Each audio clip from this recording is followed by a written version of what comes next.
يلا طب صحيه. بسم الله ما شاء الله اللهم بارك.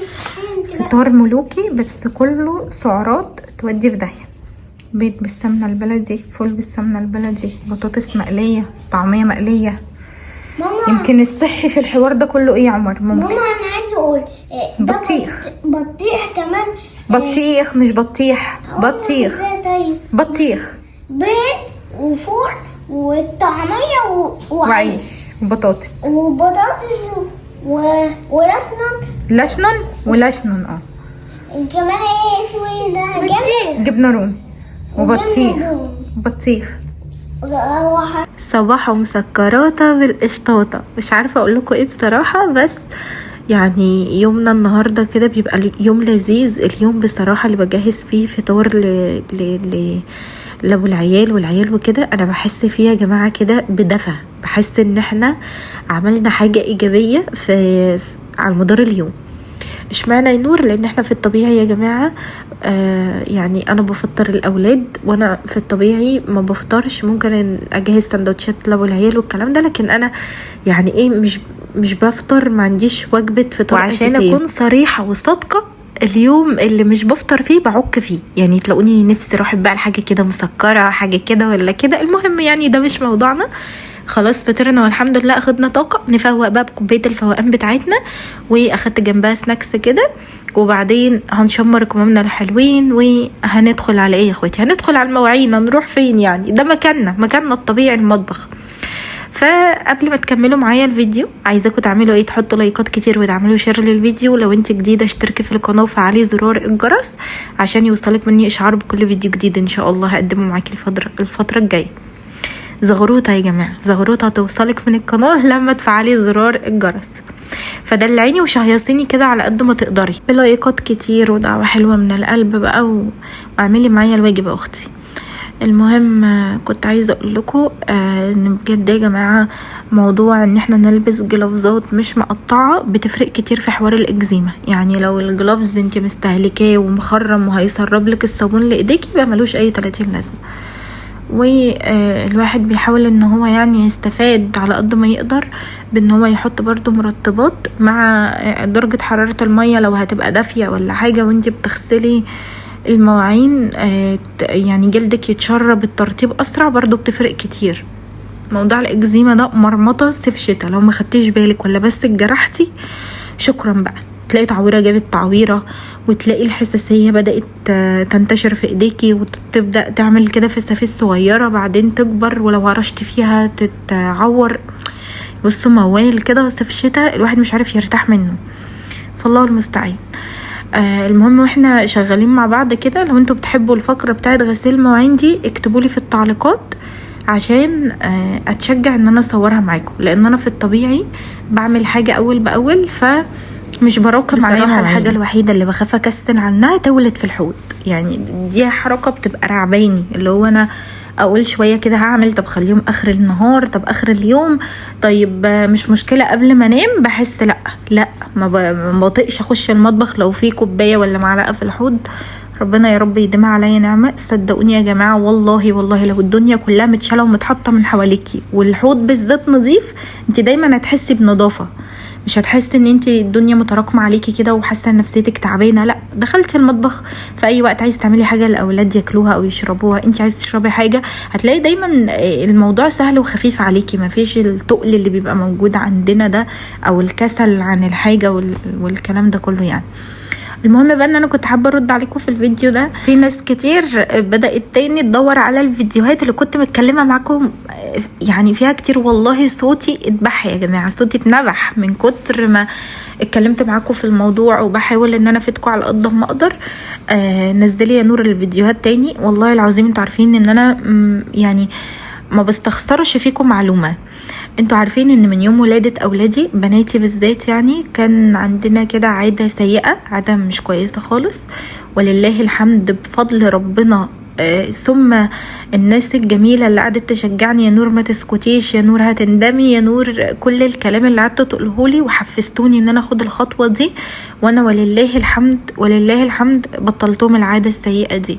كانت عادة يعني أسوأ ما تكون فيها، ان هي مش بس هتغير في خلقتهم او في وشهم، يعني في خلقة ربنا وكده. لان الناس اللي بتقول لا مش بتغير ومش بتأثر، لا بتأثر وبتغير مع احترامي ليكي ماشي. غير ان هي عادة وحشة جدا. يعني ايه مثلا بنوتة ولا ولد يكونوا كبار ويعملوا الحركة دي قدام اي حد، او في مدرسة، او يبقى واقف مثلا قدام مدرس؟ يا جماعة الحركة نفسها تكسف، فاهمني؟ قطتي الوسطانية صاحية وانا بحاول ان انا والله العظيم يعني اجلت تسجيل الفيديو ده على قد ما اقدر، وسبته ونيمتهم ودخلت اوضتي عشان خاطر اسجل فيديو، وورايا برضو زن وعياط ورايا. فالله المستعان، ربنا يعيننا جميعا يا رب. المهم ان انا استعنت بالله. انا جربت كل حاجة كل اخواتي وحبايبي قالوا لي عليها. يا نور حطي على ايديهم شطة، يا نور حطي المر. انا المر ده يا جماعة عمري ما هنسى المر ده. ابني شربه بالغلط ولا معرفش سقى فيه ايه وشربه، قطع لي الاكل كام يوم. هو اصلا في الطبيعي ما كانش بياكل، فكانت بصوا نايبة بالنسبة لي، يعني كان موال ما يعلم به غير ربنا من ايام شقتي القديمة. بعدين المهم اتشجعت، لقيت ناس عمالة تكتب لي على اجهزة وتكتب لي على حاجات.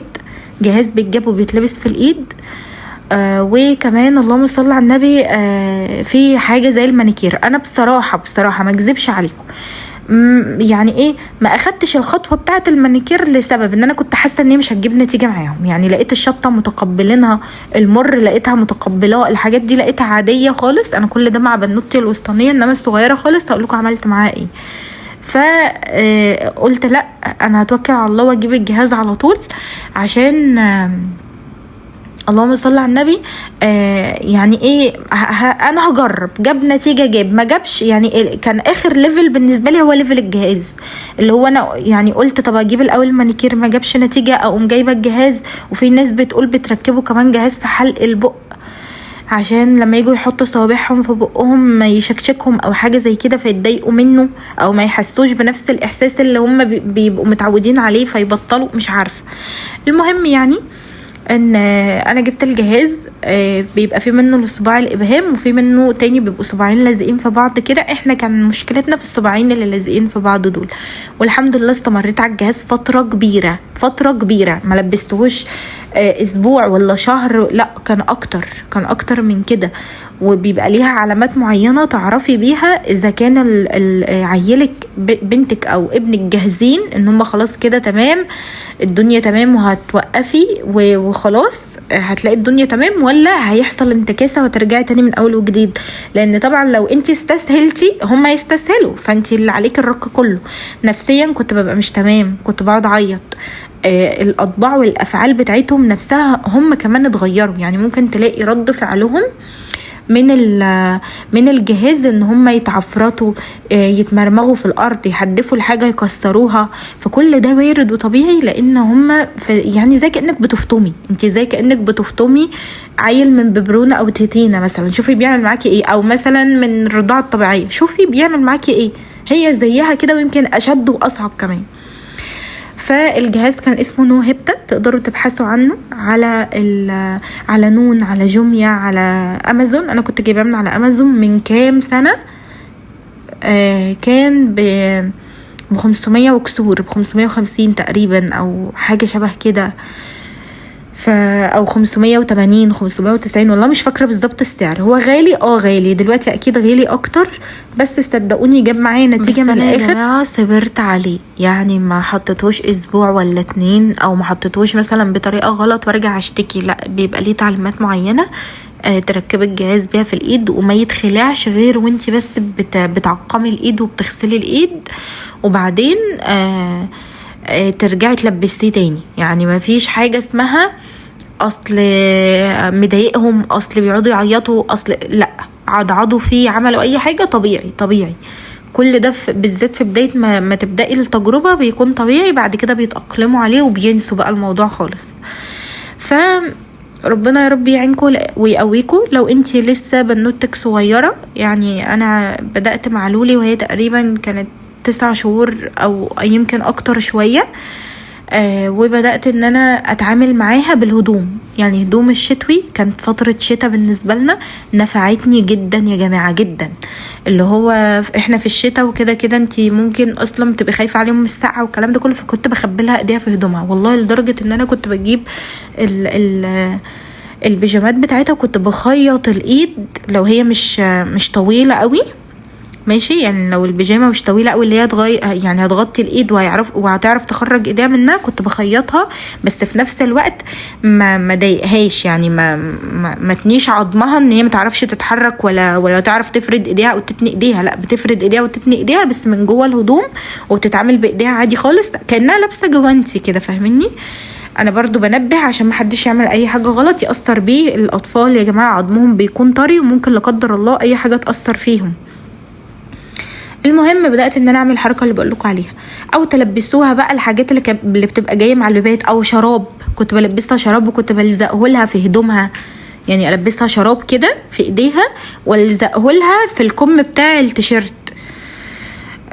وبصراحه الطريقتين دول نفعوني جدا مع عيالي. الجهاز مع الكبيره لان سنها كان كبير وكان صعب السيطره عليها ومش عارفه اتحكم فيها، والصغيره ما كانتش لسه متمكنه قوي ان هي تعرف تفك هدومها بنفسها وكل الحاجات دي.